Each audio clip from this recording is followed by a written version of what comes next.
we didn't think was quite right, and we had no idea that it would take us to where we're at today. It's been quite a journey.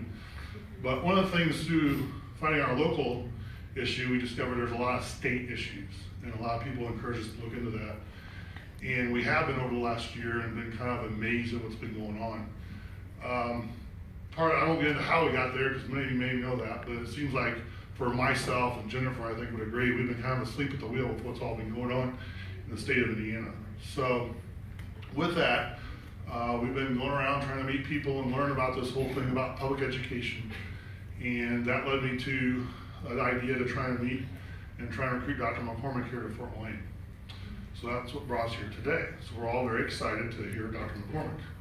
Before we begin, I would like, and Jennifer would like, to dedicate this evening to Phyllis Bush. Many of you know Phyllis. Donna, where are you? Donna, stand up. Thank you, Donna. Donna is Phyllis's lifelong partner and wife, spouse.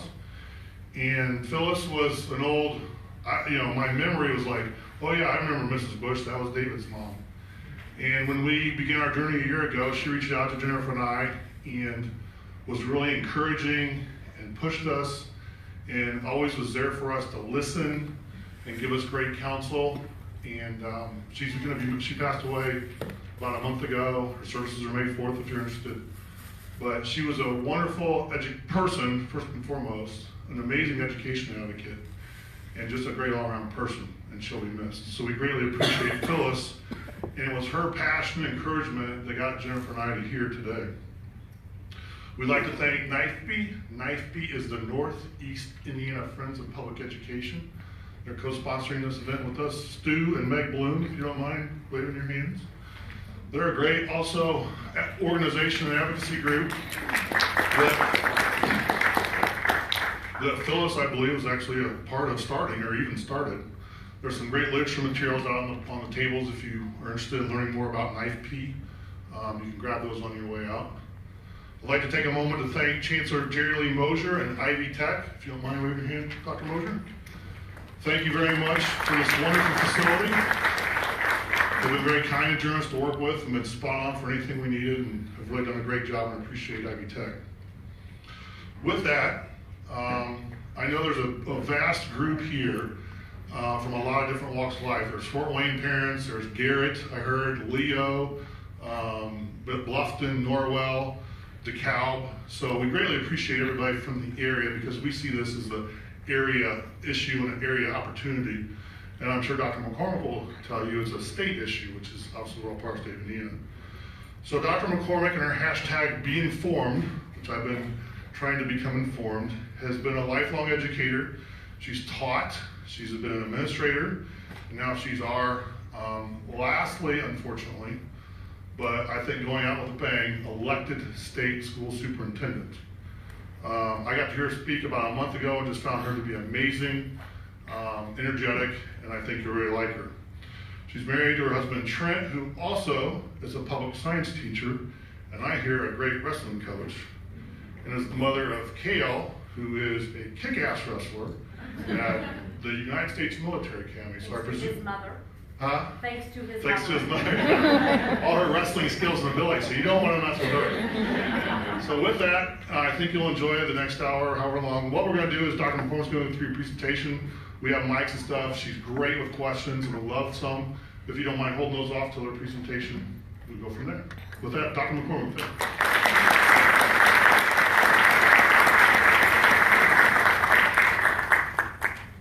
First of all, I am well aware that it is spring, and for the educators in this room, I know what that means, so thank you for being here. For parents, I also know what that means at home, so thank you for being here. For community members, just sit back, relax.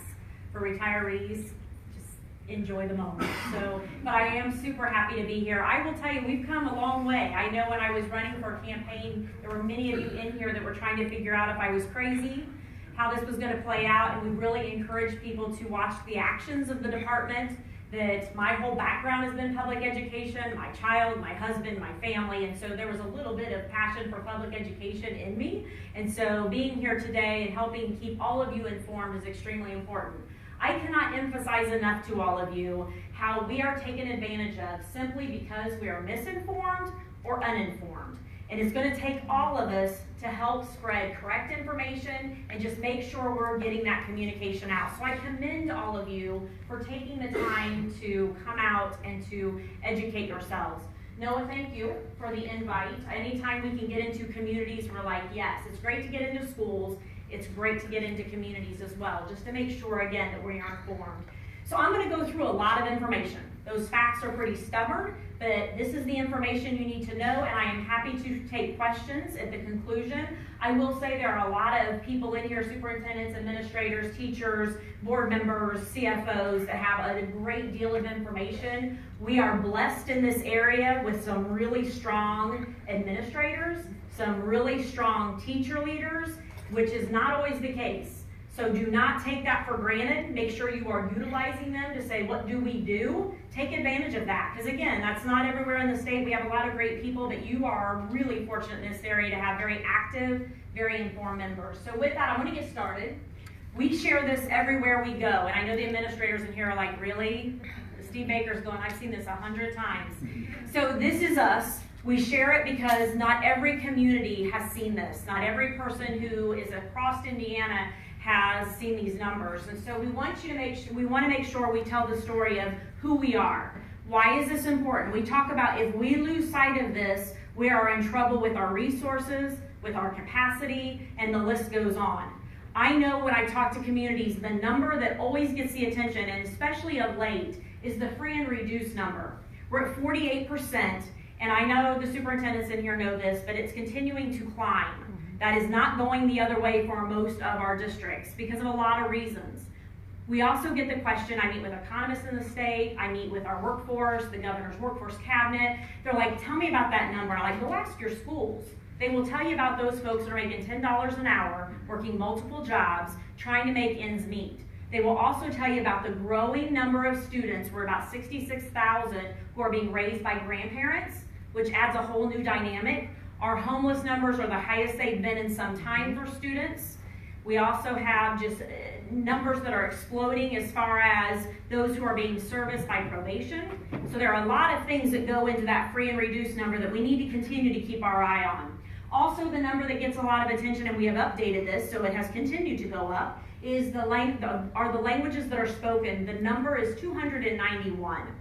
That is impressive, but I will also say that is a number that we are not celebrating enough, because it does show the diversity of the state. Some of our districts, when I go, they will have maybe 5 languages spoken in their district. Others have over 100.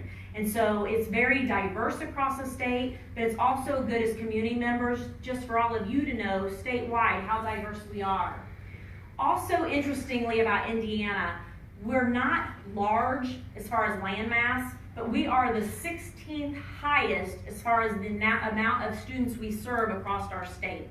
And I don't think people realize that until you tell them. 16 is a high number on that scale. So there are other states that are larger in landmass that don't have nearly that number. That's a lot of kids, that's a lot of responsibility. So that 1.2 million is another number we're keeping our eye on. Obviously, Indiana is divided into suburban, urban, and rural. We're about a third, and that's been pretty consistent. But if you look how the students fall, the suburban in town are a little bit higher, but really relatively, we're pretty even. That, we've looked at the trend data on that, and we're just seeing pretty consistent numbers there. But it's also good to know, because a lot of people think, because of the policy we see, everything's urban. Because a lot of the conversation is, we need to do this because our schools are like this. And I'm like, not every school's like that. But we're making policies that are very defined by some of our largest districts. And so it's good to keep in mind, we are we're about a third across the state with different dynamics of our districts. This is us as far as Indiana goes, as far as some real key information that we're watching. I know our districts, and I still get calls. We're at 35% of our teachers leaving in years 1 through 5 for several different reasons. Here's what I will say. I've had a lot of our General Assembly friends push back and say, are we sure about that? Well, that's what the data shows. But I will tell you, they don't like the number one reason for that. And when we ask those folks who are leaving the profession, not leaving to jump districts, which is happening, leaving the profession, they're leaving it because of pay and working conditions. Those are the two reasons. So for us to act like the pay doesn't matter, people are telling us, they're signaling to us, ask your central offices, they will tell you pay has a lot to do with this. So I run into teachers at community meetings a lot. I just was at a chamber in South Bend, and a gentleman walked up to me and he said, I was a teacher for 7 years. I have a family. I was not going to make it. So now I sell insurance. And he was like, I loved being a teacher. And we had that conversation. I was trying to recruit him back. But it's hard to do that when you're watching there was no pay movement. And it wasn't that he was being critical of his individual school. He was just watching the big picture of what was happening. So that number we will continue to pay attention to, that 35%, that is not one to be proud of. That's the reality of it. Interestingly, with that, we had our largest increase in licenses that we gave out as far as that we awarded as far as the department since 2010. The good thing is that's good movement. The bad thing is we still have thousands and thousands of teachers on emergency permits.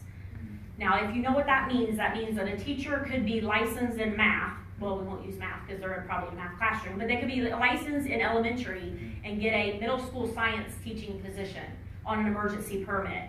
And although intentions are good, that learning curve can be steep. And we rely on those teachers to be great in the classroom. Intentions are always usually good. It's just, that's a lot to ask of someone.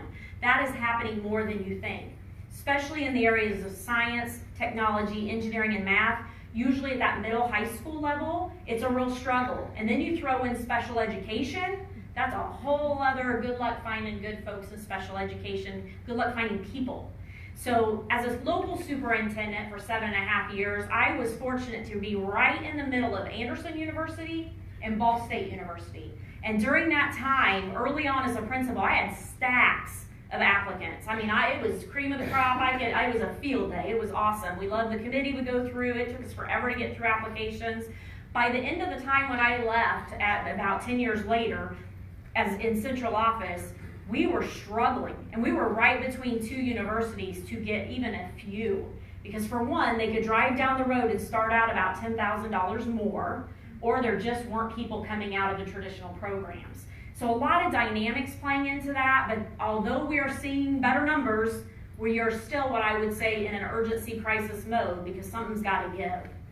Other numbers to pay attention to, the 50% that's going through, there are a lot of moving parts right now. Some things even changed today. So some of this information, I'm going to give you the most up-to-date that I can.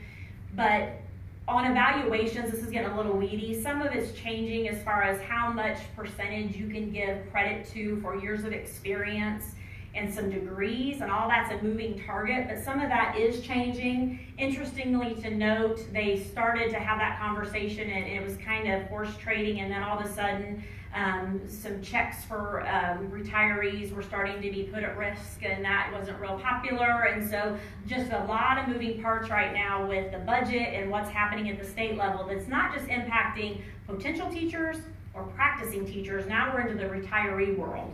And so you want to tick off a group of people? Go ahead. So it's really interesting to watch that whole thing play out, the dynamics of the conversations that are happening at the state level. Budget facts. We show them, we share them, and then we're told, you know, why are you getting people upset? Well, if you don't want people upset, get those numbers higher. So we will continue to show them and share them. I know you have superintendents in this room that are showing and sharing as well. Now, what I don't want us to get caught up on are percentage increases. So although at the bottom, it looks like the governor came in pretty low, then we got a little bit of movement from the House, a little bit more percentage-wise from the Senate, and then our request was obviously the highest. And I was worried back in October when we rolled ours out. I was like, I don't know if I went high enough, because I thought, you know what, I should have maybe signaled higher, knowing that there was an appetite from our General Assembly to get those numbers up. So I thought, I gotta stay up. And so we were a little bit worried. We met with our finance folks, and lo and behold, I'm still high, which is not where you want the Department of Education to be. But our ask was still the highest that has been proposed. What I will caution you, there are a lot of pieces in that budget that just because that percentage in the Senate looks better, that doesn't mean those dollars are better. And so a lot of things are happening right now because the budget is so complex. I mean, we could have a whole evening on school finance, and there are some CFOs in here that would do a fabulous job of that. And what I will tell you is, don't get caught up on the percentage. I've also had people say, yes, but at the beginning of the session, we had leadership from our General Assembly come out and say, we're all going to get a 5% increase if we do X, Y, and Z. And I will tell you, from the beginning, our office was saying, you're making a bunch of false promises. Some of the language that's moving at the General Assembly that you're reading about and you're seeing on the news about, hey, teachers, we're going to get X percentage. There's no guarantee to promise that the way the system is set up. So when we run our numbers based on the increases, Indiana will still have maybe 20, 25, 30, 35, depending where those numbers end up, percent of our districts that still will not see a cent. No new monies. Some of them will see less new monies, but that's a guess at this point because a lot of that depends on a lot of things, enrollment being one of them. But we're watching that, so I don't want community members to walk away and go, well, the Senate said, 4.64, that's almost 5% over the biennium, that's better than nothing. Well, it is better than nothing, but for some districts, it is nothing. It is. And so we can't lose sight of that, and I think sometimes it's very convenient to tell the story holistically, but when you're the district going, this is the 7th year I haven't received any new money, and you're at the bargaining table, and you're bargaining with teachers who are watching our General Assembly say, hey, we're gonna get you money, we're gonna get you money, and your superintendent's going, but you're not. Then it becomes a war at the local level, when your beef should be at the state level. So we can't lose sight of that. I see it all the time where they're like, my superintendent said this, or the school board said this. I'm like, your district didn't get any new money. Like, I can show you numbers, but until you understand it, until you become informed, there is not a superintendent in this state that doesn't realize right now you better have competitive pay. You better have competitive benefits. And they're trying their hardest to do that, but there are simply some districts that is not going to happen because of how some of the funding formula works. But these are the numbers. The inflation number, I know Phil Downs gets quite emotional about that when he talks about it.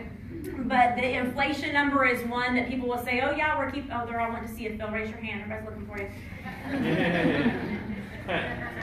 That's like the whole trouble road right there. Yeah, you're in Downs.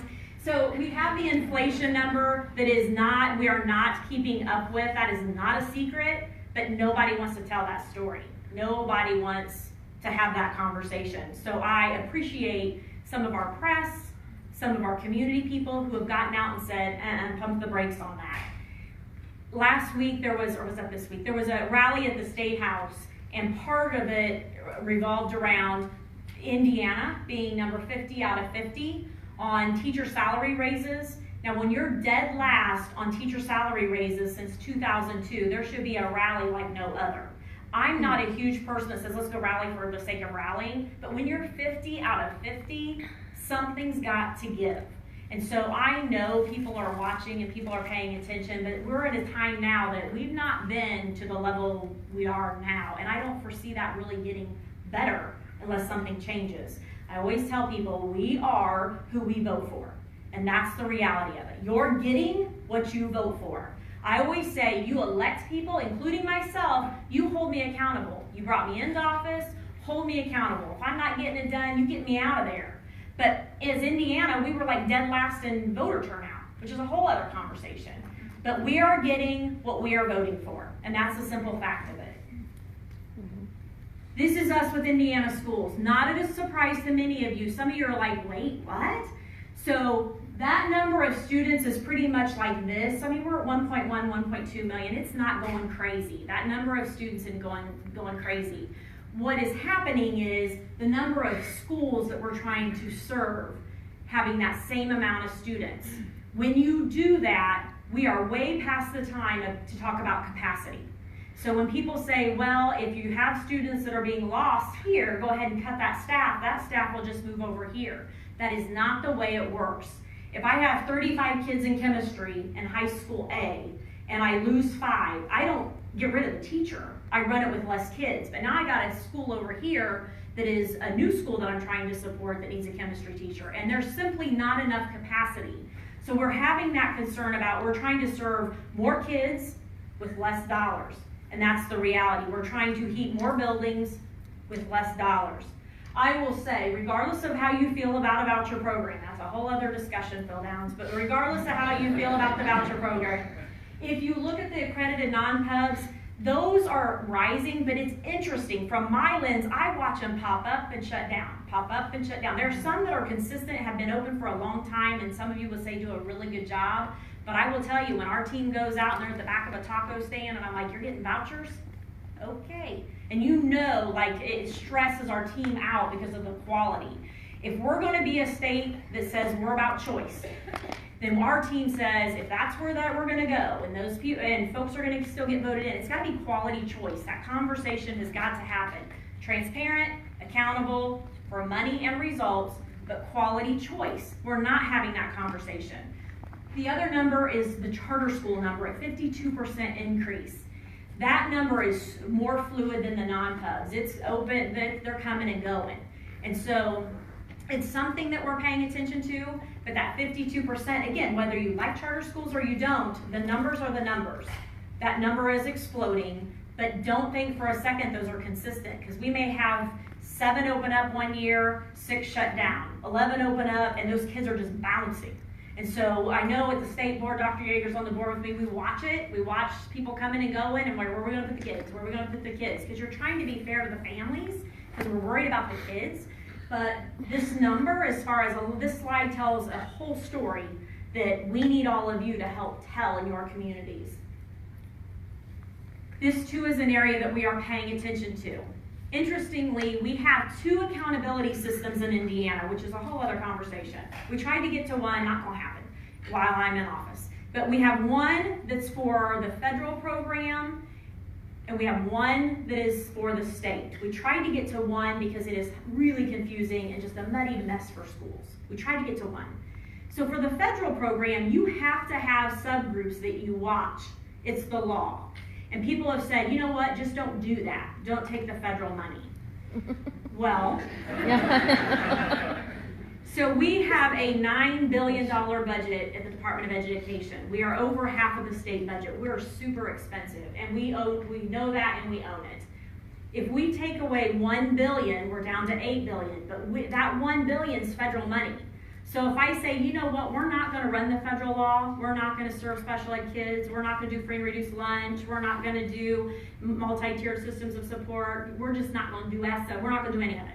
That's $1 billion. If I went back to our schools and said, hey, pony back up, I'm in trouble, because that won't go well. So it's not that easy. But we will continue to watch those subgroups. Now, I will self-disclose, as a principal back in the day, we watched those subgroups, and I will tell you it was super hard. I was a special education teacher. I know how hard it is to move certain populations. Super hard. Do people love it? To be held accountable in every single group, and sometimes it's small numbers, sometimes there's a lot of that that's out of the control. Sometimes schools struggle with all of this. I understand that. But what Indiana's really good about doing is throwing everybody into one pot, making numbers look a certain way, and then we lose sight of our subgroups where we should be putting resources and support. So we will continue to do that. Again, when I leave office, I'm sure this will look differently. People have called us racist, people have called us crazy, they've tried every angle, and I'm like, we will continue to pay attention to our subgroups. That's who we are in the department. Tells a story. So the Indiana traditional public schools, we need to celebrate. For the first time in a long time, we are over that 90%, we're over almost 92%, and we're hanging in there for traditional public schools. That is no easy task. It is just simply not. So would we want to see 100%? Yes, because I know there are people in this room going, that lady should say she wants 100% to graduate. I do, but I'm also realistic that we want that number to climb. But almost 92% in our traditional public schools for graduation rate, that is a moment. So that is not by accident, and that is the credit to your local schools who are working really hard to get kids across the stage. They're doing anything they can, working really hard. I mean, I've been with those principals where they're like, I gotta get this kid a credit, I'm gonna figure it out, and it's amazing what we can do. So the traditional public schools at 91%. I wanna bring something to your attention. Obviously, virtual charter schools have been getting a lot of attention. So we have virtual charter schools that sit under the umbrella of a traditional school, and virtual schools that are virtual charter schools. The graduation rates in either one, I would also agree, don't look great. So when you have virtual charter schools that are sitting at a 27% grad rate, we should all probably take a look at that, which I know during the legislative session there is some language to address it. Here's what I will tell you. This bottom row, the virtual charter schools under the charter school graduation, that is our largest high school in the state of Indiana now. So our largest high school in the state of Indiana is not getting some impressive numbers out. More times than not, students who are in, not always, but students who are in virtual education are in it for several reasons, and sometimes that's their last effort. Either it's medical, it is their needs are so, they're very pervasive and traditional public schools don't necessarily work. They're Olympic athletes, they are in trouble, they're disciplined, or their peer group is not good and their parents are like, tag, we're out of here, we're gonna go somewhere else, we're gonna go on virtual. So that population at times can be hard. And I will admit that, and most of the people in this room will. They're probably credit deficient and it's a struggle. But we need to address this. The problem with this came, in order to address the virtual schools and all the wisdom of our General Assembly, they took virtual schools and lumped it in with virtual education. So for our districts, many of you sit in communities where your districts have a lot of devices, infrastructure, a lot of opportunity that maybe students wouldn't have if they didn't have technology and online virtual education. For instance, credit recovery, credit acceleration, maybe world languages that you can't offer them all and you're trying to get access to, ag programs where it's super hard to find teachers. The list goes on. EL programs for those that speak English as a second language. We could go on and on. But when you lump those two together, there are consequences for one of them. And I would argue the consequences are in virtual education. So now what they've done is said, we're going to try to fix virtual charters. But all this virtual education, minus credit recovery, but all this virtual education over here, if you hit a certain threshold of students for a certain part of their day, you're going to get 80% of your funding. Now, that may not seem a lot to some of you, but the superintendents here know what that means. I also know what that means for programming. So when you are going to do what's right for kids, you may do that at the result of a 20% loss. So again, there are thresholds you have to hit. We have tried to fight that language. We've had a lot of people come and help us try to fight that language. It's just a step backwards is what that is in a lot of different ways. And all that does is take away access and opportunity for a lot of kids and starts game playing. So when it comes to reporting, good luck on that, because that's usually fluid. Like a kid could be on credit recovery, they're good to go, they're ill, they come back, they're in trouble, they get it together, they're on probation, they come off. I mean, a lot of different things play into that. To report that's going to be beyond a nightmare. But we tried, we're not successfully getting that done. I know conversations are still happening, but something to pay attention to as a state. When we are leading the nation in virtual education, I would argue in a lot of ways, we are taking about 5 years backwards with one piece of legislation. A lot of confusion, a lot of calls out of General Assembly saying, who's getting the $500 per student? Because people are trying to figure out your numbers. That is only charters. So if you're a charter school, you get $500 per student, which equated to about $77 million. Now the Senate took that out. They're like, the Senate took it out. The House, they're gonna stick it right back in. So right now there's a lot of different things happening. Also another $18 million got put toward vouchers. So you're looking at about $100 million that we're like, if you have that $100 million to put toward vouchers and to put toward charters, you need to put it all into the basic foundation support and give it to everybody, split it up. Well, you know how far that's going to get us. But we're still having that conversation. Again, the Senate looked a little better, but I'm hearing we don't have a whole lot of help there in the House. You also are following governor initiatives, so you got to pay attention to all of that. So this is only charter. So to avoid confusion, answer questions, that's only the charter population for the 500 per student. Why are we watching this? Superintendents, CFOs, a lot of you know why we're watching it, because the money follows the child. And when you have numbers like this in Indiana, it tells a big story about you're starting to have districts. I've had districts call and say, come get our keys. Like, come get the keys. We can't pass a referendum. Our enrollment's declining. We're sitting in a county that has no economic development going on. Do you want to come get them? Do you want us to leave them on the porch? You know, what do you want to do? And they're not kidding. And these aren't schools that are in takeover right now. They're just at that point where now what? And that's more and more schools that are watching their projections and going, we are beyond in trouble. And then you'll have General Assembly members say they just need to consolidate. Well, I will tell you, you get to some parts of our state, nobody wants some of our students because of gang issues, discipline issues. You can't put those families together. So everybody's like, that's great, but don't consolidate with us. So where would they even go? They don't even have the option of transferring. What happens? And so that's the reality in some of our areas of the state that are like, we're broke and no one wants our students. What do you do with that? So a lot of conversation going on with this. We will continue to watch it, but it does tell about the funding of our Indiana students. We tried to break it down a little bit just to make it relevant to all of you. Have been in a lot of counties. You are super fortunate to have all green on your county population, although everybody wants to see that higher for a lot of reasons, but I tell you this is not the norm. So you are in an area that is good news. Everybody again would want to see it higher, but good news on the county population areas. On school enrollment, it tells a little bit different of a story. So you can see the green that's going up, you can see the schools that are going down. Not very many are staying the same, but again, knowing this is going to tell you a lot about what's going to happen to your communities and what's happening to the school population and the funding. Vouchers. So again, Dr. Downs did a ton of work that has benefited the entire state on vouchers. And when we go out and present the loss per district, and this is just a snapshot, if your district's not on here, you've lost money, it's just not on here. So what has happened to this is when we go out, people are like, what is that? I'm like, that's the program when it went into existence in Indiana that we were told back in the day. It's a way for students who have been captured, per se, in very low performing schools. It's kind of their way out. This is a ticket to a new opportunity. And so the intent of it was, you know, high poverty areas, low performing schools, minority students, the yada yada. We all were told that. What it is turned into, and you need to watch our data, is a suburban white program. And that's what it is. And so people are like, quit calling it that, but that's what it is. So you can, what do you want me to call it? That's what it is.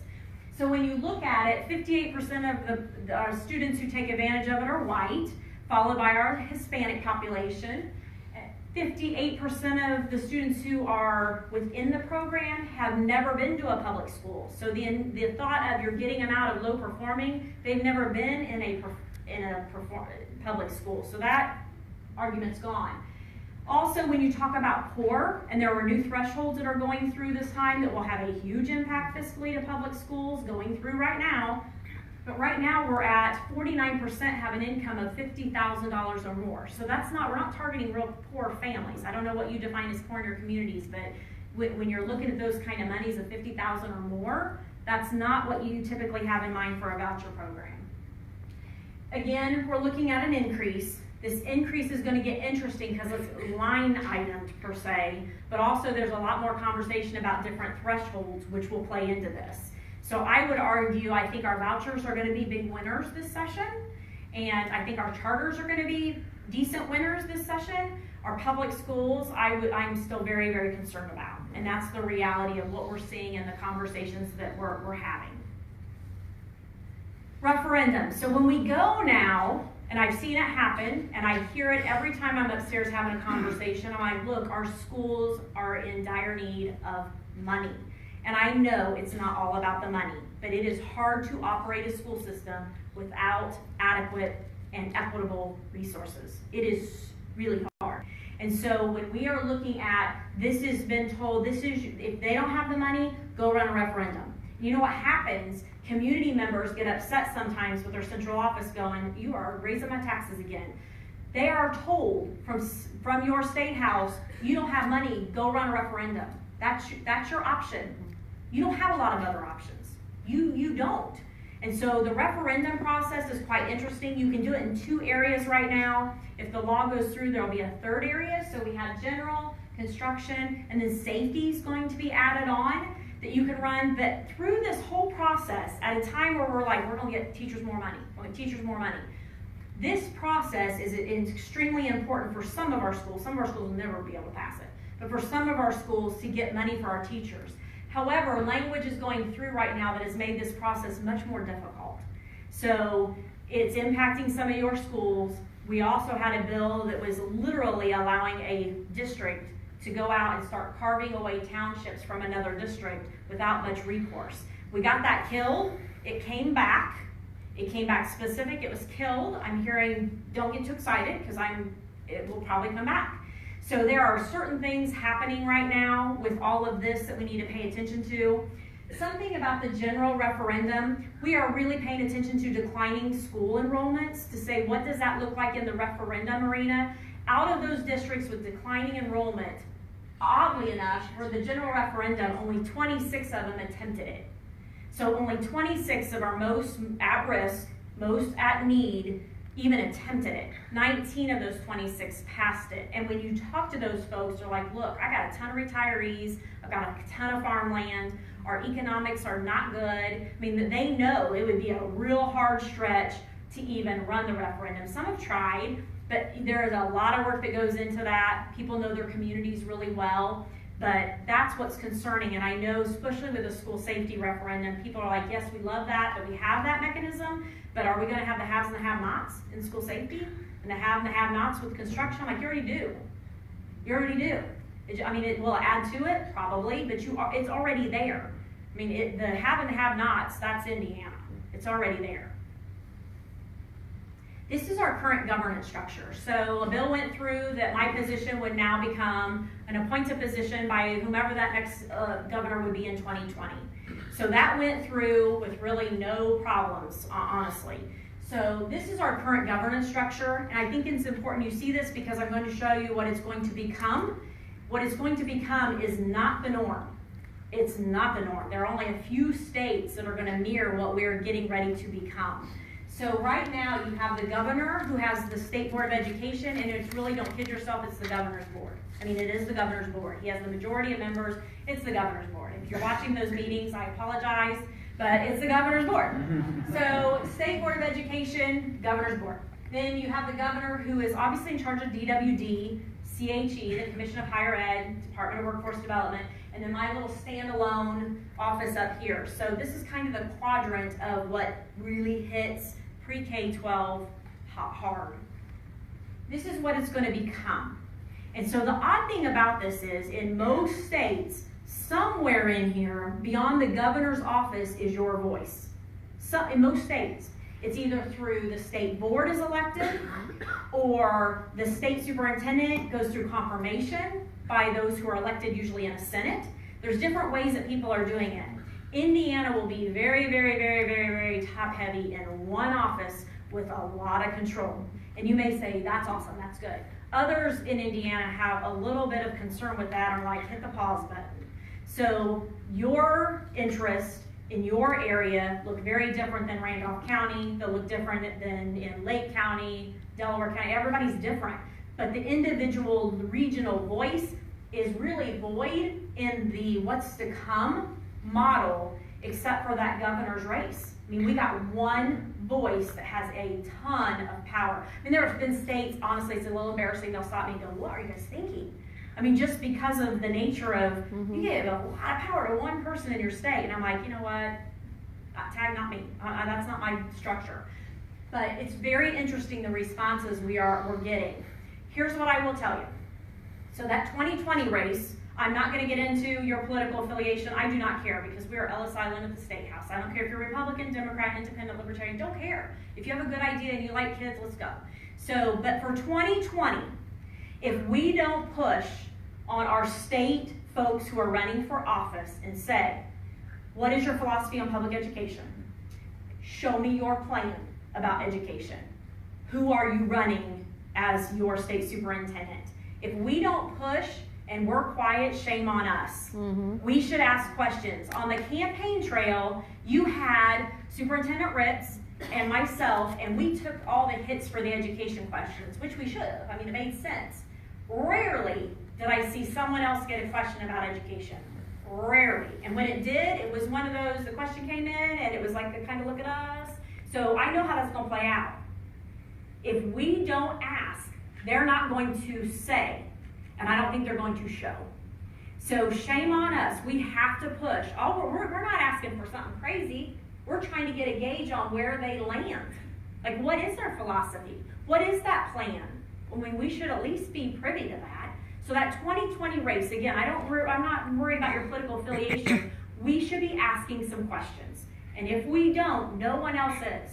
No one else is. You're over half of the state budget in K-12. And if we don't ask some questions, again, shame on us. So that's my plug for 2020. We need to ask some questions.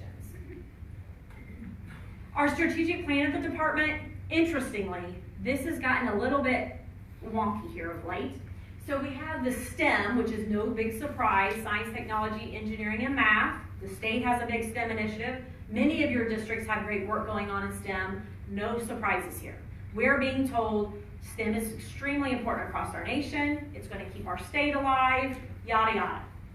We have 1 million jobs to fill over the next 10 years. Most of them are STEM related by the skills you're gaining from some of those content areas. Problem solving, critical thinking, creativity, you know the drill.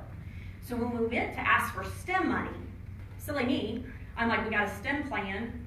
We met with our STEM council. We need 20 million to minimally execute it. The governor came out and your General Assembly came out and they're giving us 1 million, 2 million over the biennium. So I'm like, let me get this straight. You have STEM that's extremely important to our state and to our nation. And we're given less than $1 per child beyond the funds that we're given to make miraculous things happen. So I know we're good in the field, but that's a big ask. So the STEM piece is still quite frustrating. We are moving and trying to give as much resources to the field as we can through STEM acceleration grants, through course grants, through pilots. I mean, we're trying to get as much into the field as we can. We're not keeping much at the state level except for maybe a few people who we've employed. Every bit we can get to local level, we're getting to the local level.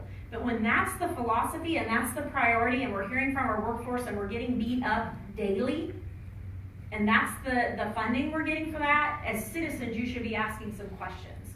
So that STEM piece is quite interesting. Career Tech Ed's another area if you're paying attention. For some of you in the room, that Career Tech Ed, some of you may think, okay, frame that for me. That's like the old vocational education, or some people, I've heard people say, is that shop? Okay, call it what you want. It's really modernized now. But a lot of our students are very involved in Career Tech Ed. That is a good thing for Indiana. It's not the only thing for Indiana, but that's really, really good for for many of our students. It's a good thing. Career Tech Ed really right now is under the umbrella of the Department of Education in a lot of ways, except for determining the funding that kids get for it. That's probably going to move. So that's probably going to be moved from the K-12 to under the governor. So now let's think through this. So I just showed you the structure. So the structure from the governor has all those quadrants, and out of that quadrant, we still have now immense power over that Career Tech Ed as far as the plan that's going to be submitted to the feds, how you fund it, how you support it, who teaches it, who doesn't teach it. I mean, there's a lot of power there. So I'm like, one person, keep that in mind, one person. So these are our priorities. We're kind of a lone ranger on literacy, which is odd. So we've tried to get funding for the literacy and a big push, and we're just not getting momentum with that. We are from the field. There's a lot of work in the field going on with literacy. But you all know if you don't hit that pre-K2 literacy hard, you're going to struggle when they get to the other end. So high school principals are like, I know, I get kids in, they're at 5th grade level, it's really, really difficult.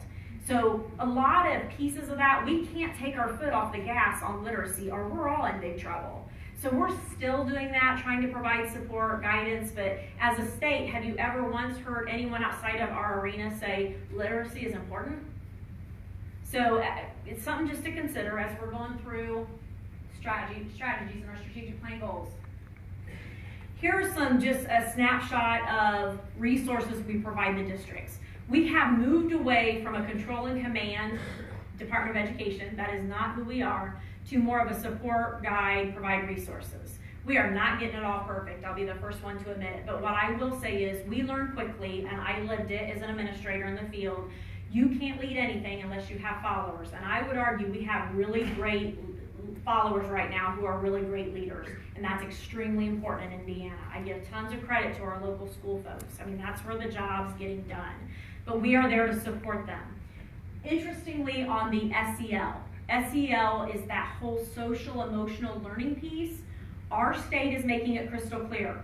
There's SEL, mental health. SEL, mental health.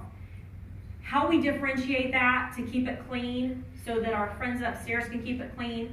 Mental health would be more of a formal diagnosis, like bipolar, depression, more of a formal diagnosis. Social emotional learning, we've kind of listed it out for you, talking about goals and relationships and empathy and emotion and decision making for all students. Mental health, even though some of you may define it differently, just know legislatively and at that state level, they are differentiating that. Now, I was the crazy superintendent that went in and said, you know, SEL is kind of important. We're really trying to be proactive with school safety. We are traveling across the state, and everywhere I go, it is super hard to get to the academic piece if you are ignoring the other piece. We're talking about the whole child, and we're not alone. I mean, everybody's really focusing on this. We had to literally, pretty much beg to get social emotional learning in any language at any bill. There's not an appetite for that. Because when you have that conversation, it turns to those who are worried about student human sexuality. And what are we going to tell them? And what are we going to support? What are we not going to support? I'm like, are you kidding me? So if you've been in a school, that was kind of a foreign conversation to me, and I'll be honest with you. But that's the conversation where it goes. We are third in the nation for high school students who are contemplating suicide. We are second in the nation on students who actually have a plan. Our numbers in foster care and in homeless, like I mentioned, are exploding. Our poverty is still going up. All that plays into, we can ignore all that, we can watch our probation numbers, or we can have a candid conversation, an honest conversation about social emotional learning. We have students who I think our schools are doing a great job of supporting, but we have to have resources. Mental health and social emotional learning is not inexpensive. It costs money. And it's really sometimes difficult to find those resources depending on where you're located, your system of care in the state of Indiana. But we asked for it, it was in that school safety bill, it came right back out, they just do not like us spending money. A lot of that conversation comes to, that's a home issue. Well, some of our kids are homeless. Some of our kids don't have home support. Many of our kids in some of our districts don't have that home support. They have all of us. And so the conversation has been a hard one for me, I'll be honest, a hard one. Just being a school person, being a mom, it's been quite interesting. We are who we vote for. We are who we vote for. So up here, the early learning pieces, we are really working hard at those pieces. Again, you can't expect someone to show up at high school and have it all together without a lot of backward building. It just does not happen. So that early learning piece we're really pushing for. I was glad to see a little bit more of expansion with pre-K. I was like, okay, we're going into all the counties. That was like a moment for us. We don't do very much lunch at the State House, so I was like, we're going to lunch. And they're like, we're expanding it, but there's no money. I'm like, sit back down, we're not going to lunch. But it's those conversations that are nonsensical. It just doesn't, you think, well, okay, we're making some progress, and then really, we're going to expand it with no money? So, okay, that's where we are. On the STEM, again, we have gotten out in front of some things, and your local schools have responded. We got out in front of a cybersecurity course, this is one example, and said, let's just give them money and see if there's an appetite for it. We worked with West Point. We went out and said we want to get it right for some opportunities. I understand a high school schedule is pretty tight for most kids, so how can we kind of make this work without them taking 10 courses and yada yada. So we started out, we were hoping for 10 high schools. We are at 60. And people are saying, we want in. And so the appetite at the local level to modernize and change and offer opportunity for kids, it's there. You have to fund that stuff. And you have to do it well, and you have to provide training, and you have to have a curriculum. It just doesn't magically happen for free. It just doesn't. Are there free resources out there? Yes. But I will tell you 9 times out of 10, you get what you pay for. So that's the other piece of some of this stuff on the STEM. Again, we had a legislative ask. It didn't go so well for us. I don't think we're going to make up that $18 million, but by golly, it was fun to try. The script training was for districts. So you could look at your own STEM, look at your own computer science and different things. The governor's, one of his big priorities is a computer science, and I don't think that's a big secret, but the Senate came in and wiped that out. So I'm not sure if we're going to have those dollars this next go around or not, but we're trying to preserve some of ours that come through the feds to offer some of those dollars still. Again, we're trying to get as much money from our office of the state to the local level. The career in tech ed, one thing I want to bring to your attention, 88% of our high school graduates already take at least one course. So when you hear rhetoric that kids aren't taking it, they don't have opportunity, yada yada, can we improve? Absolutely. 88% of our kids in high school across the state already have had at least one course. That's what we're not hearing, because they were like, we're gonna make everybody take one and be the best state ever. I'm like, okay, well, we're not far off. So, and this is always data in the rear, so we're probably over 90%, and that's going to continue to grow. So we're already doing a good job. Again, we can always improve upon that, but we're already getting it done on a lot of this. 70% of Indiana students have been enrolled, and so that's an interesting fact as well. But just good information on data on that career tech ed. Interestingly, what came out, and some of you who are the teachers in here that understand license renewal, or superintendents and principals, that language came out that said you can either get your license renewed by traditional college or professional growth points. And most people tend to go professional growth points right now because it's much more inexpensive. It's cheaper to do that, and the quality's good, and yada yada. So they're going PGP points. They came out and said you have to have at least out of those 90, 15 of them have to be like industry related. So I'm like, we have about 75,000 teachers, and we're going to have to give them 15 hours apiece in industry. For some of you, you're like, we can do it. For others of you, you're like, sign us up for some help. So we're trying to figure that piece out. It died, it came back, it's all over the place right now. And again, they're making sausage at the State House this week. So we'll see where it ends up. But we were trying to get that to a may provision. Like if they want to do it, they may go do it, but the have to is the problem. So if I'm a kindergarten teacher, and I'm like, that's great, you gotta go spend a week at Caterpillar learning about machinery. And they're like, so it's not bad to expose teachers to anything career-wise. That's not a bad idea. And there may be teachers going, I want to learn that. Great. But right now, out of the gate, if that's not a may provision, I'm not sure how we have the capacity to do it, other than my fear is we're gonna develop modules. And sometimes when you develop modules on things like that, you've missed the point. And so, and not that it's the end of the world, because that's what some of us are going to have to do if it goes through, but that's still moving. Again, trying to get that to a May provision, but a lot of conversation about House Bill 1002 is getting interesting today, so a lot of conversation. So the expansion of grants for some of that, again, this whole point of this is your districts are working on employability. They understand partnering. We have heard the message. We've been doing it for years, some better than others. Your numbers for some of us have looked good for years and years. This isn't new. What is new is an emphasis, which I think is good. However, as a state, we get really, really good at one side or the other. So when Governor Daniels was in, this isn't a bash on Governor Daniels because I believe in higher ed, but his charge was get kids to a 4-year diploma or track. We got incentivized through finances. We really started pushing the rigor, yada, yada. Now we're hearing, just kidding, why don't we just get them some certifications, stackable credentials, let's look at the 2-year. And I'm not saying that's a bad thing, but you have kids that we need to start thinking our customer is not the workforce. Our customer in K-12 is the child. So you gotta consider their ability. We have to consider their ability, their passion. If you don't want to be a welder and we're trying to force them to be a welder, that's hard. If they don't want to be an engineer and we're trying to force them to be an engineer, that's hard. Ask parents. So that conversation, the child needs to be involved in that. And there are some kids that can walk out that door, get some certification, have a great life.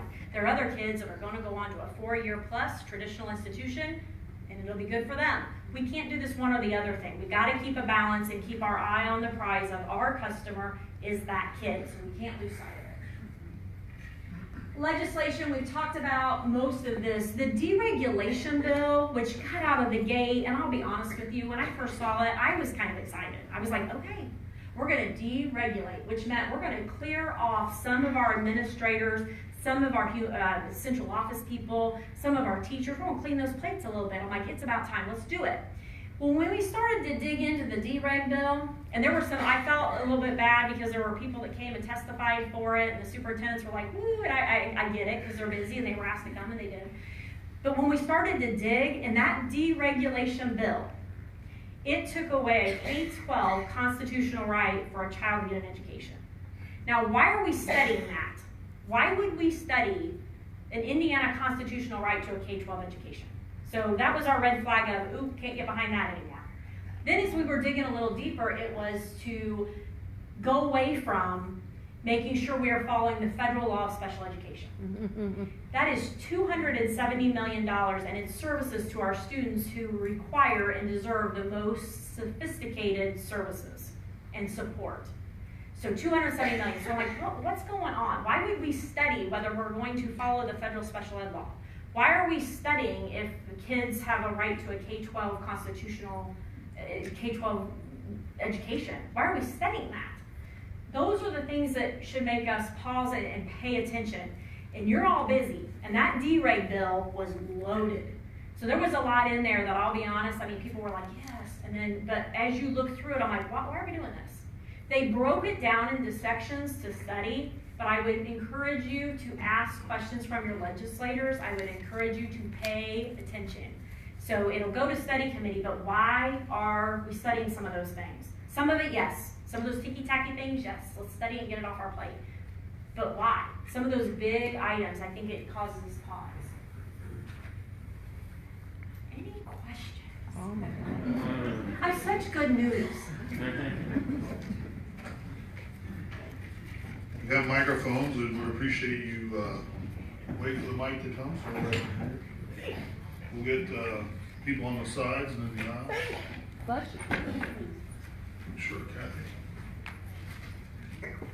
Hi, I'm a special ed teacher. This doesn't have to do with what you, thank you. This doesn't have to do with your presentation, but it was an amazing presentation. But my question has to do, we're doing iLearn. Yep. And my students who are not able to compute mathematics and are stronger in language arts and have a deficit in mathematics no longer can use their calculators. So to me, that's like putting a child in a wheelchair on a track with other students who are able-bodied and telling them that they have to run around the track. And so why did that happen? So some of the accommodations for special education have gotten quite interesting. So when you switch over from iStep to iLearn, some things honestly got wonky, some things were intentional with teacher groups. For instance, reading comprehension. The argument right now is allow someone to read that to our students. Well, then it becomes the conversation, is it really reading comprehension or is it listening comprehension if you're reading it to the child? Because what's going to happen is, I taught special ed, the child's going to have that read to them 3 through 8, and we can have that philosophical difference, but when they hit high school and they're taking high state tests and their parents are like, they can't pass any of this. But for 3 through 8, we said they were fine. And so then you have a high school principal going, but they're not. And so there are a lot of conversations that need to happen that educators are signaling to us, pump the brakes on some of that. We got to figure out what we really truly want to actually assess. Math is the same way. There's basic computation and then there's the higher level math. Basic computation is that piece of people like, if you use a calculator, do you really know?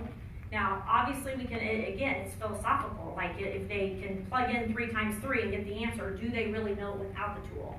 Many of you can say, well, forever in life they can use the tool, so it really doesn't matter. So there's that whole philosophical piece.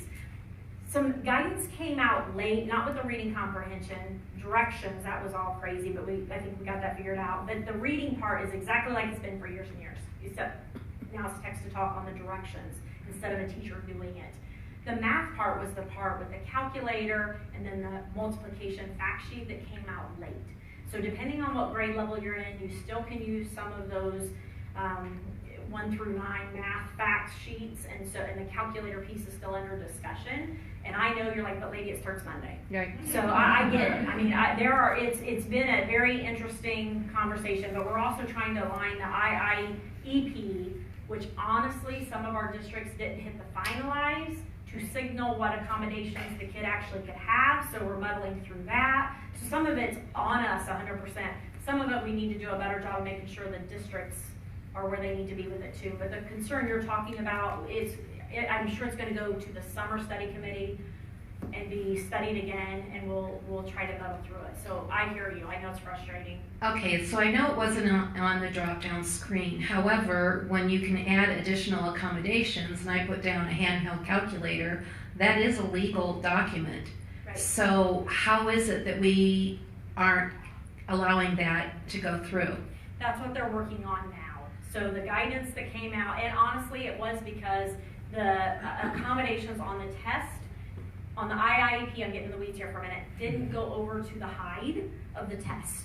The HIDE stands for something, don't ask. But it didn't get over to that part of the test. So the alignment piece, there's one piece off it's in that math arena. So that's what we're trying to muddle through. The problem is we're on the backside of IEP, which is Indiana IEP, like online where you do the IEPs. If districts didn't hit finalize, we're all in trouble.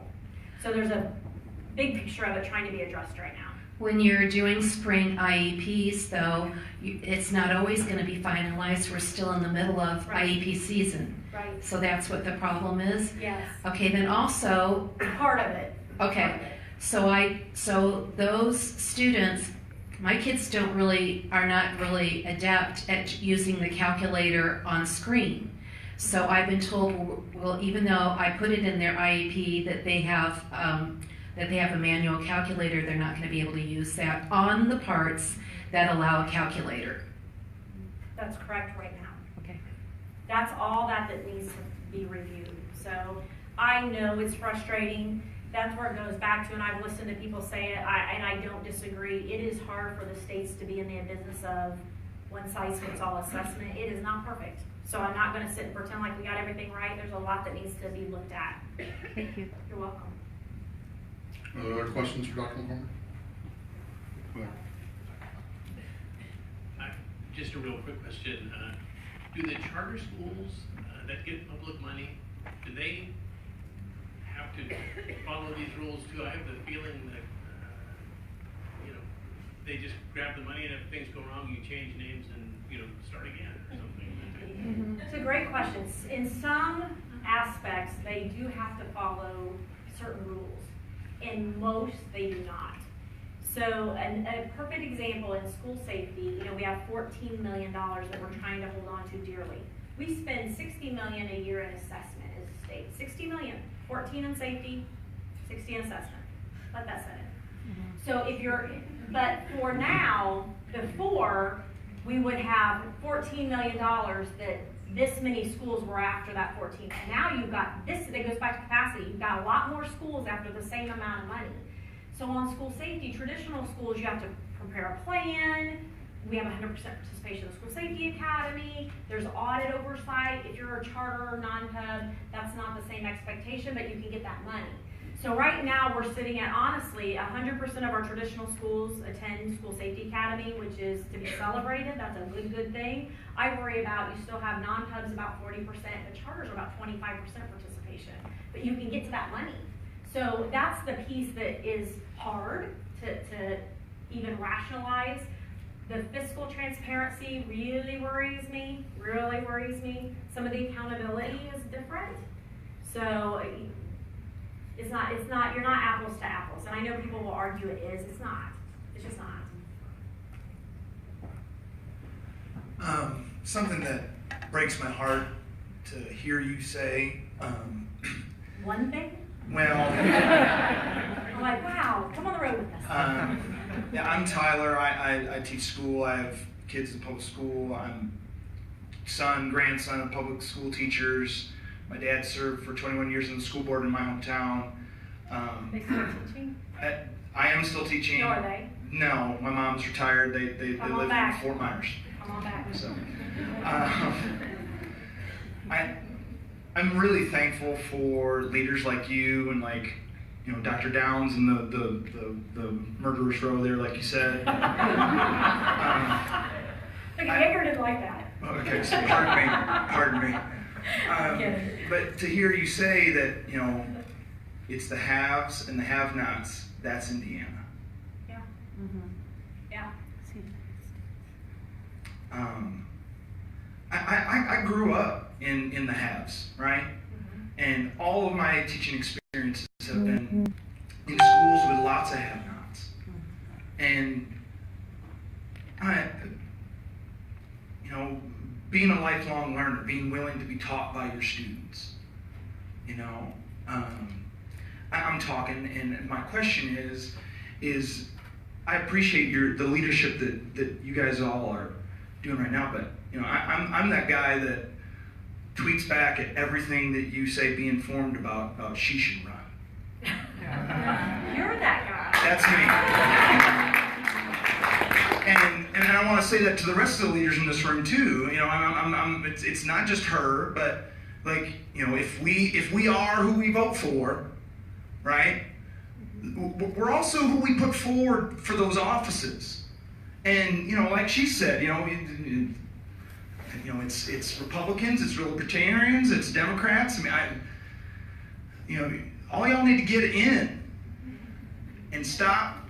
We're talking about referendums, right? How in the world are we gonna let's run a referendum on Indiana if it's haves and have-nots? I don't believe that. Yeah, you said it's Indiana, but I don't think that's the way it ought to be. Pardon me. So do you teach like I'm kindergarten? asking.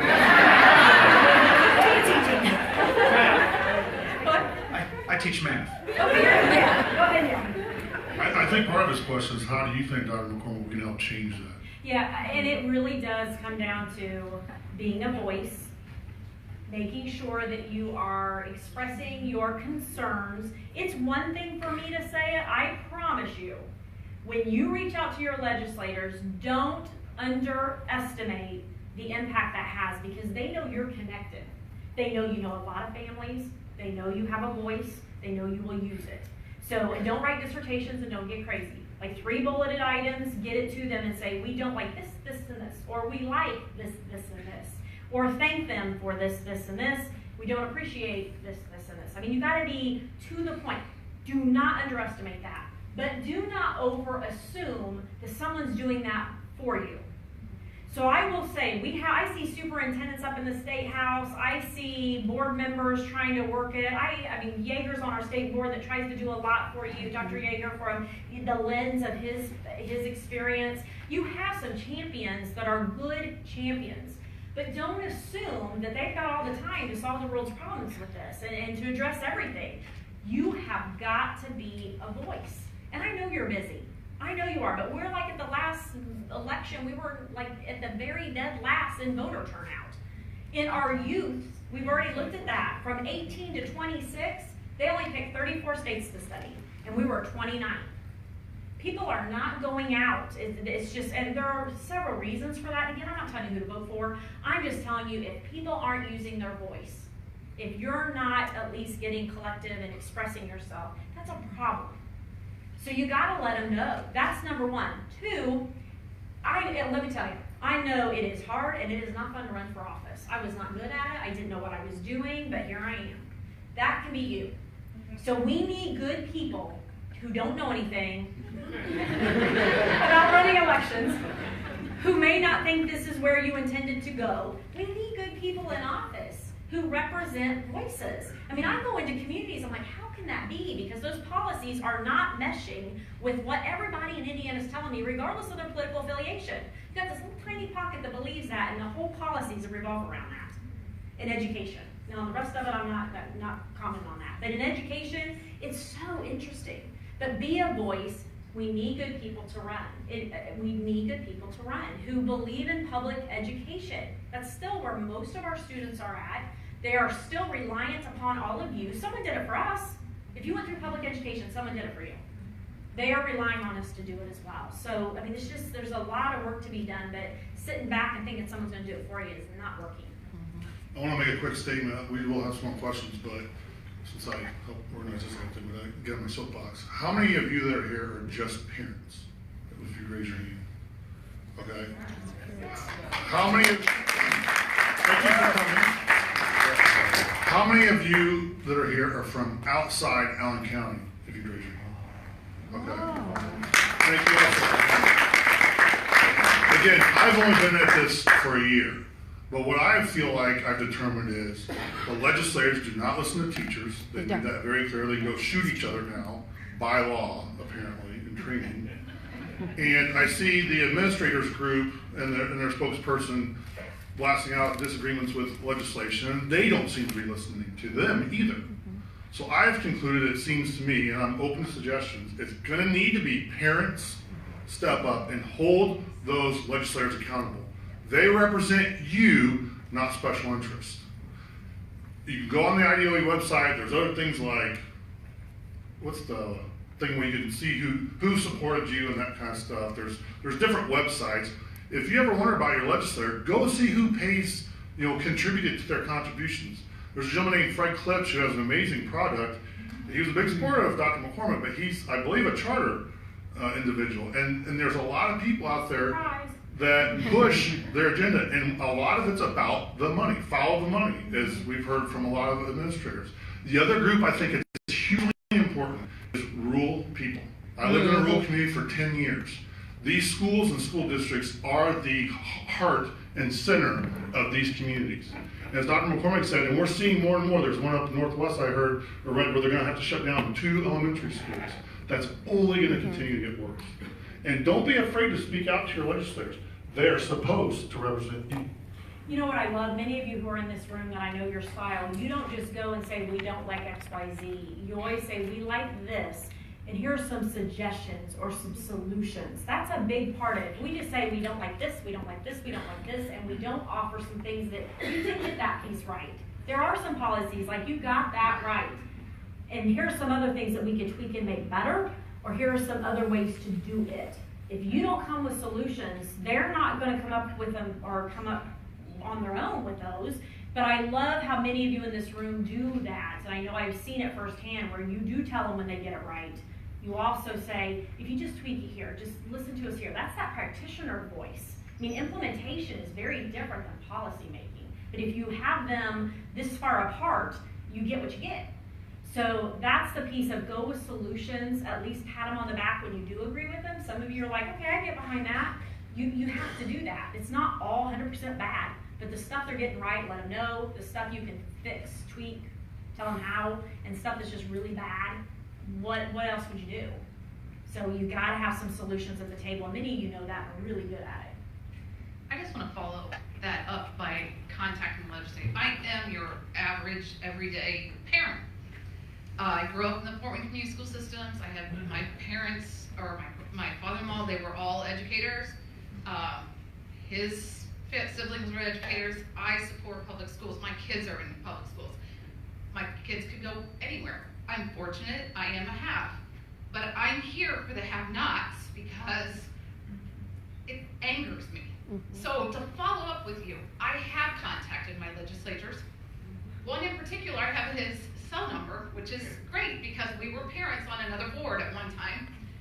I asked those questions. So I say to him, I don't agree with this, this, and this. I am your constituent. The majority of the people that live around you are in public education. I know where you live. So Hey, got massages kind of messages. I pass your house every day, and so And that one too. you are disappointing me on the way you vote for some of these things. I'm watching you. That sounds terrible.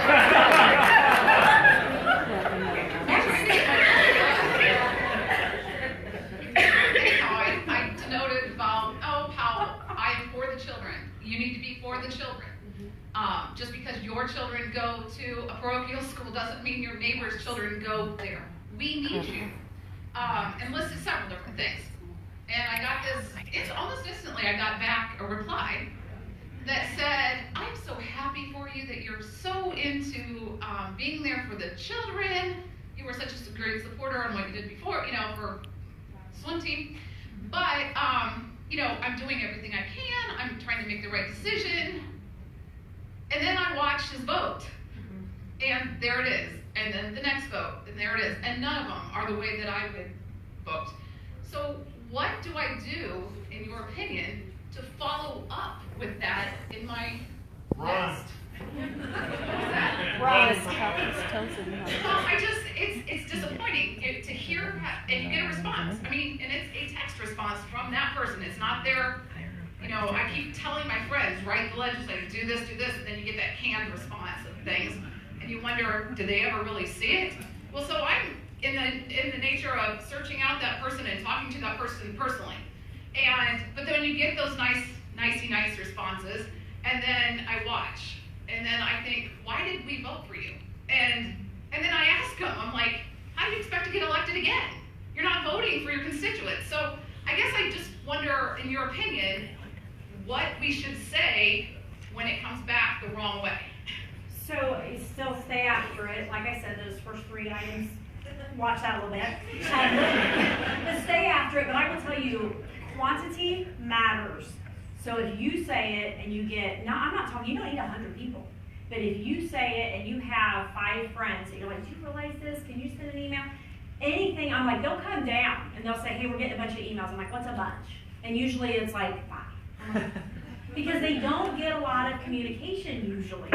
So honestly, the amount of who's saying the same thing makes a difference. Like if things are going south and one superintendent says it, they're like, If 5, 10 superintendents start saying it, then they're like getting a little nervous. The amount of who's helping you do that matters. The quality of that messaging matters as well. And I know that's the piece where we get in emotion, but the quality of that is huge. And using data as much as you can, using specifics about your own school, like, we cut the arts, not just we had to make cuts. Different. It just comes out differently. But that takes effort. But you gotta get some friends. You gotta get the message going. People who do it real well in some communities, it's like a purposeful effort. Like these are the 3 items right now that we're gonna go after, and we're all gonna go after that, because you can't tackle it all. It's just not realistic. And you keep after it. But you're doing exactly what you need to do. You say your piece, you hold them accountable, but you need more.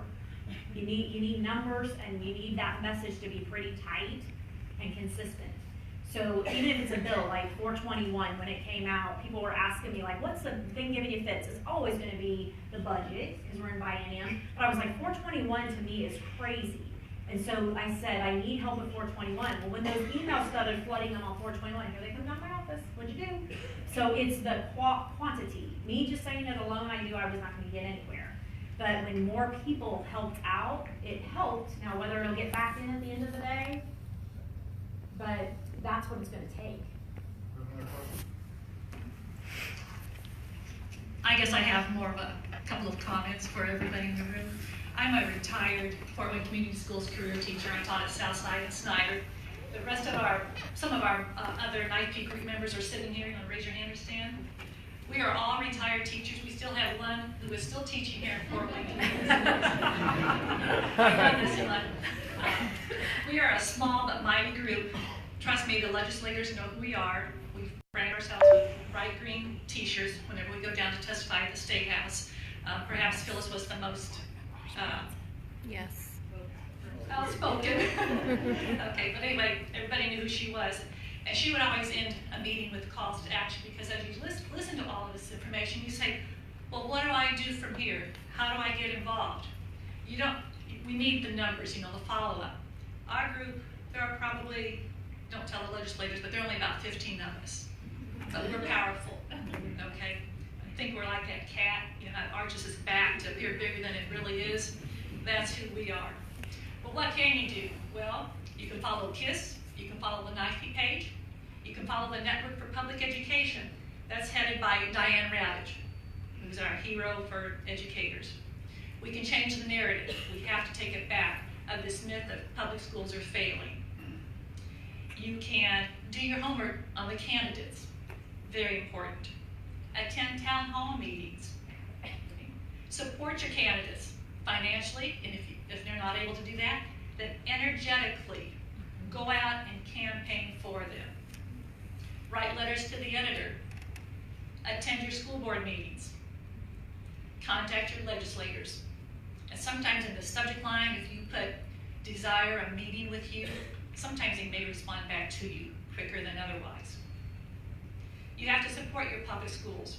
Have you ever thought about what's going to happen to your property value when your neighborhood school closes? What's going to happen to your small town when that public school, the heart of your community, closes? Because that's the focal point. I'm sure Nola and Jennifer will. I know the Night Peeps will. We'll come to your house. We'll bring our dog and pony show. We'll talk to you. Jennifer knows where you live. Especially since I have her daughter in class. But we'll be more than glad to talk to you about what do we do? How do I write a letter to the editor? Trust me, you know a lot about education. Don't be intimidated by your legislators. Talk to somebody about public education. Because if you talk to 5 people, talk to 10 people, let them spread the word around. Another endeavor that NIFE has started to try to do, we met with, I think Noah was involved and Jennifer last year with us. We had Pastor Charlie Johnson out of Fort Worth, Texas, come to meet with us. And he is the leader of the Texas Pastors for Texas Children. They have a branch in Oklahoma. Kentucky has started a group. Florida has started a group. And talk to your faith leaders. If you have a name of a faith leader who would like to work with us to get a group organized here in Indiana, please let us know, because we need their voices too. Those congregation members, they vote. Those legislators will listen to those pastors or whomever. Okay? So if you'd like other ideas or like to meet with us afterwards, we'd be glad to talk to you. Dr. McCormick, we appreciate all of the support. Thank you. The youngest might be. Hello. I am currently a parent of 2 school-age children and a teacher. And I think a lot of us teachers are really starting to think, is it time to start a movement? I don't want to say the word strike because it's not really where we're going. But you're saying numbers, and there's a lot of numbers of teachers in the state. What are your thoughts about whether we can move some of these legislators by kind of shaking them up a bit and really making some different moves? Collective efforts matter. You've seen that happen in this state before. You know that gets attention. And I'm not a big one. I know across the nation people are like the strike movement, and people have asked me everywhere I go, like, what do you think about that? First of all, you have to be very careful in Indiana because it's illegal. But there are a lot of people have said, what about walk-ins? Some districts are already starting to do that, like going in before school or going after school. Like We did that last week. Yeah, so a lot of good, solid things are happening. It takes numbers. And it takes collective efforts. And I think those movements matter. I think they matter. When we're 50 out of 50, I don't care if you're a teacher, a parent, a grandparent, you better believe, and all of you know this, I'm preaching to the choir, that has an impact on our state, on our community.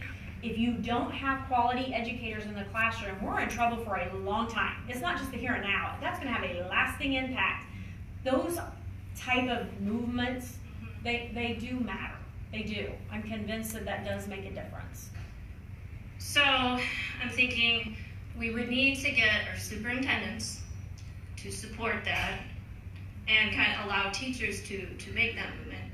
I know we have some local supers, right, that are here. And I'm wondering if they would support something that was a bit more out there, more dramatic. Dr. Adams. My children are in your district. I think probably the thing that educators struggle with is they are very cognizant of the impact on children when things happen, and that's not who we are. We try to make sure that kids are still taken care of, they have the services and everything that goes around with that. And I know educators are very cognizant of that. That's why you're seeing very, like the walk-ins, some of the visits of the State House that are more collective, that don't necessarily shut down the system, because people are like, I'm not going to do that to kids. And so people are very cognizant of that. But do I think there's room for a more collective voice? Absolutely. You know what is kind of concerning? I had some superintendents that were at the State House this week, and they were telling me that infighting is starting to happen at the local level. That is not your fight. If the fight is happening at the local level within the districts, you're wasting energy. the concern has to be bigger than that. They love it when you're like, oh, the teachers are fighting with the superintendent, happy days are here again, State House. Your beef, although it's not always gonna be rosy, I was local superintendent, I get it, but you're not letting your superintendent off the hook, but boy, we're letting a lot of other people off the hook. So that conversation needs to be broader than some in that world right now are making it. They're like, well, we went and talked to our superintendent. Okay, well, you've got to go talk to your State House folks. You got to get it out of that. Your local superintendent's well aware we're broke. They're well aware of that, many of them. So you got to take it to that next level. And that's the other piece too that worries me. Whatever the efforts are, it's got to be at a state level. It can't just be beating your local school board up. I mean, they don't care. That doesn't help you. So being smart about it, I think, is important. I just want to point out Dr. Hensel's here too.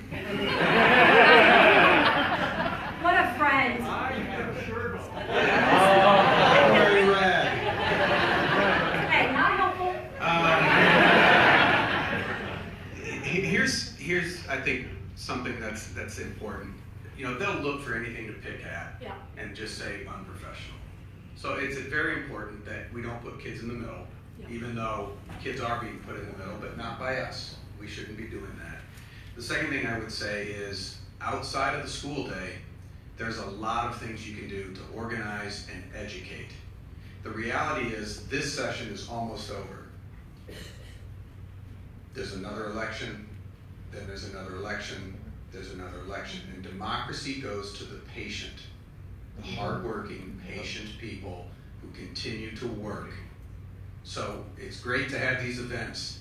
You got to commit yourself to a long-term vision on what you want to get done, and then work one step at a time to achieve it. And you build networks to do that. You get good information out. The other thing I'd say, as you're talking to colleagues or neighbors, and they start to argue or say negative things about the school, rather than just argue with them, ask them where they got that. Where's that coming from? And go into it with an honest attempt to learn their perspective. My experience with that is 2 questions into it, they run out of things and they start to wonder or react in a certain way, and you can then just chill and say, you know what, have a great afternoon, you're probably right, and walk on. It's hard for people to change their mind, especially if they think they're part of a tribe.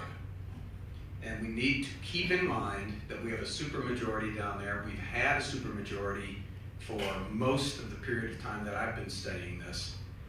And it's going to be hard for people to separate an issue from the tribe. And the only way to do that is peacefully, slowly engage.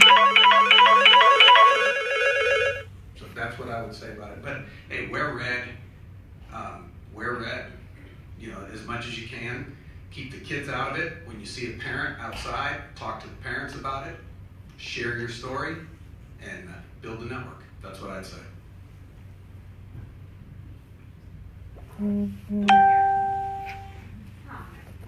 Wanted to focus on, you had said something about focusing on some of the positive. I wanted to bring up last year, the DOE released a climate survey for all teachers to take. Our district had like 90% participate, and we found that to be a valuable tool to drive for school improvement. Is that survey going to be available again this year? So we did the survey to help us gather information for our legislators. And it was not great timing, but there were a couple of uncontrollables that went into that. You have to have a collective effort to make that worth the amount of money that was spent. And I would say our ROI on that left a lot to be desired.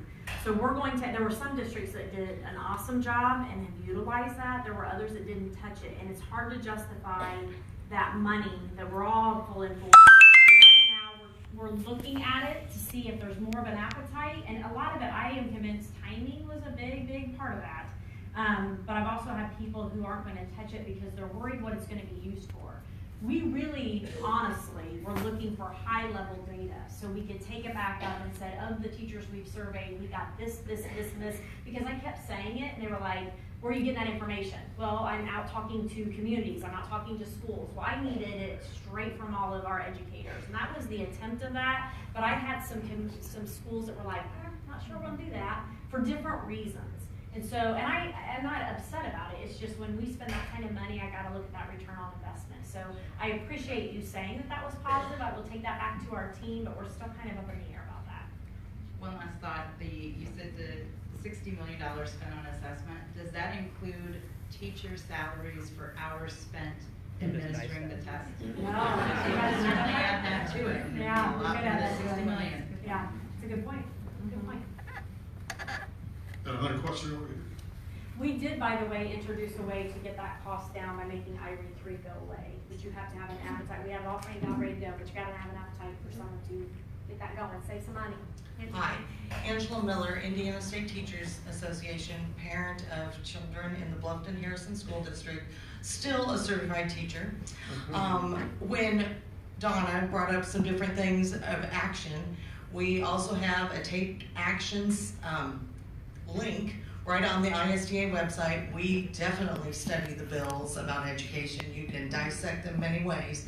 And you don't have to be a teacher to be able to use that. So that is something where all of us that are educators can definitely go in there and have our friends and family and neighbors and people in our faith communities and whoever's in the grocery store line with you, because now we've replaced cashiers with do-it-yourself, so you've got time to wait if you care about labor. So please try to share that. We have on our website, next week is Red for Ed Week as we go through this last week of making sausage at the State House. And we also have, it just escaped me. Oh, Invest in Education Indiana is another Facebook group that a lot of people have joined. Unfortunately, several states have had to do that. But those are some things that are very easy, accessible. I spent quality time with Representative Langman and Senator Holdman this week. Yeah, we all need to just keep working.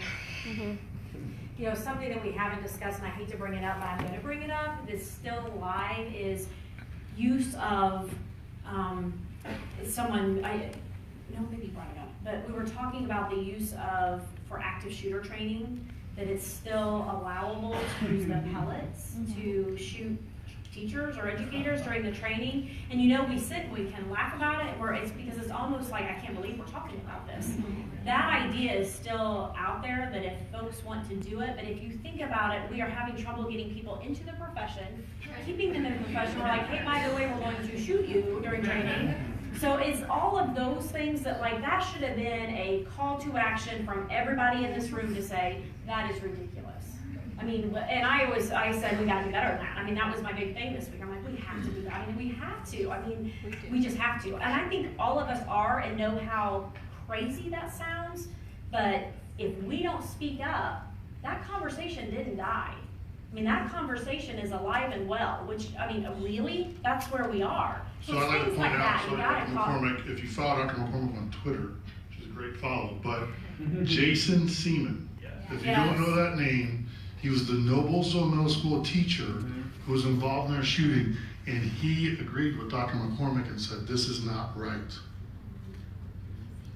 That's important. That's the power of his voice. When he says something after you've been shot in the classroom and survived that, when he says something, it comes different than when I say something. That's where we have to use each other. But you're right, when he came out and said this is ridiculous, and he said it in a much more eloquent way, kind of got his point at the end, but it just makes a difference. I mean, when police officers speak up, that helps us. When they speak up and say, we understand the need for security, but that's ridiculous. That helps us when the law enforcement speak up. So there's a lot of people that we gotta have help. You know those people. We all know those people. I just wanted to say I am a proud Fort Wayne Community Schools mom, and I really appreciate all of the work that educators do across Northeast Indiana.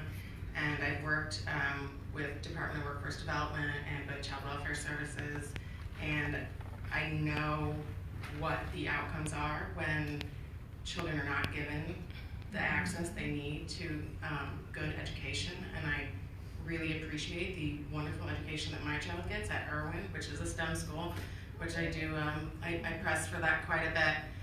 But I also want you to know that the parents that hear the negative talk about our schools, that when we say something in refute to that, it helps our neighbors and other parents to understand that. And it's really important to me because when somebody says, oh, your child goes to foreign community schools, and I say, Betty's got a better education than your child at Canterbury, no offense to the Canterbury people, or anyone else that has parochial school education. I was fortunate enough and in a Catholic enough family that I went through parochial school through grade school and high school, and I can tell you I far better appreciate the education that my 7-year-old is getting compared to what I got in the parochial school system. So we are listening, we're paying attention, we do need to keep talking. P.S. I'm running for city council at large, so it'd be great if you voted for me.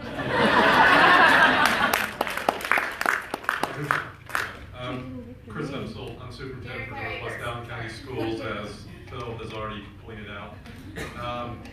I agree with Phil in terms of the long game. I agree with what Phil has said in terms of trying to set up the network, and we should be doing that for the long game.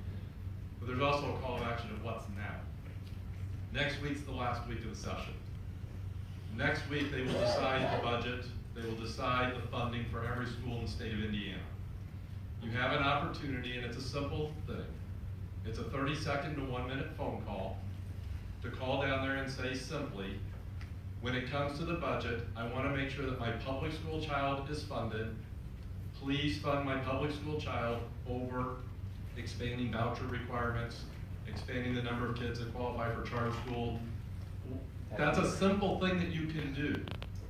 And it does make a difference. If everyone in this room will just call one legislator in Northeast Indiana and you spread that out, you will make an impact. We've got multiple counties here, and Northeast Indiana does have a voice. And to reiterate how much it makes a difference, I've talked to Senator Weiss is retired now, but Senator Weiss and I talked, and I said, well, what made you impact to do that? He said, I got 3 phone calls. I mean, I did 3 phone calls on Monday when Friday forecast is for 2 inches of snow. Get fog wrong. Or get fog wrong, yeah. So that's something you can do now if you're looking for something to do now. But we can't lose sight of the long-term strategy. I also want to take a time to say thank you for being here. Thank you for educating us. Thank you for giving us a voice. Thank you for supporting us. Thank you for being willing to tell us when we're wrong. But more importantly, thank you for pushing down at the State House and opening the door so that we can come in and do follow-up conversations. You've been put in a very tough spot, and we also want to let you know that we support you as well. Thank you.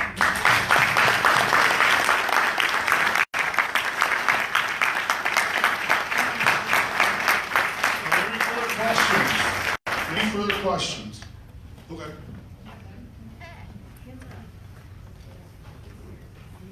Okay, I know that everybody has talked about all of us going and speaking to our legislators, but not only do we need to speak to them, we also need to have our children do it too. Because not only are we voting now, our kids may be voting in the next election or the one right after that. They need to know that our children do have a voice. We need to do this in front of our children so they can see what we stand up for. We are going to be the ones to teach them to stand up for what they believe in. And if we're not doing it, nobody else can. So your children need to speak up also. I know too, it reminded me, we have been talking a lot about talking to our legislators. You've got the governor's office who plays a pivotal piece in that budget. He's your governor. Having a conversation, that was the lowest budget coming in for public education. Lowest, coming out of the governor's office. And they're all gonna have conversations. So although your General Assembly members are extremely important and who talks to them matters and all of that, don't forget that other piece. Where a simple reach out to the governor's office, you're obviously not gonna get him on the phone probably, but a simple email to his team or the conversation, it goes back to if he gets 3, it's 3 more than he had. So just a friendly reminder as far as the importance of funding K-12 education. It's not just about General Assembly. You gotta remember that executive branch. Thank you. Jennifer, again, I echo what Dr. Hamsel said. I really do appreciate you being here. And I think the more a lot of you guys spoke, I just realized like how awesome of a room this is. So I'm really grateful to be here with you all. I do want to quick say too, I'm a second-year teacher, first year actually working under Dr. Hamsel at Northwest Allen in special ed. I would say though, something that's just a concern for me is, I mean, it kind of goes under the teacher salary thing. That's not the biggest thing. It's just creating those incentives to get the bright minds into the classroom to teach. So I guess like, as a first-year teacher who definitely has that whole like, oh, I'm excited to do this, trying not to feel discouraged by some of what I'm seeing here. Like what, I would say in your experience, hope can you offer to newer teachers? And I guess what is the state actively doing to try and incentivize people to go into the classroom? So many of the people who are